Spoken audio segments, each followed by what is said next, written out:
Yeah, that was a bad loss for Payton Talbott. Now, a lot of people have been calling this a fraud check. Now, of course, by the usual definition of an MMA fan, it is a fraud check. And it's a bit of a harsh thing to say, that's why I never usually like to say it. And look, fighters can come back from these sort of losses, but man, this was a debilitating loss. Like, he lost in every area of the fight to Barcelos. And I predicted Talbot to win by first round KO. Now, Barcelos I've always seen as a, like, Poundland Jose Aldo. And I mean that in the most respectful way. Like, he looks like Aldo, he can fight like Aldo, decent leg kicks, just not as good as Aldo, decent boxing, just not as good as Aldo, pretty good takedown defense, just not as good as Aldo, and pretty good grappling, just not as good as Aldo. It's actually a pretty good comparison. But, man, he's a very experienced fighter at the age of 37, and we have seen these sort of matchups before. Payton Talbott is young, and it just goes to show the UFC shouldn't rush him. I think this can go one or two ways for him. He either learns from this, and then next year or later on this year, I'd like for him to pick up the activity. He comes back with a massive knockout. He looks better than ever. The Payton Talbott hype train's back. You know, they've got that edit song they've been doing for him lately. Or,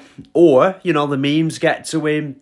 The fraud check calls get to him. This is the difference between an elite level fighter and a not elite level fighter. It's that composure and that willingness to improve and come back. So whether Payton Talbott's an elite level fighter or whether he truly did get fraud checked, we will see in his next fight.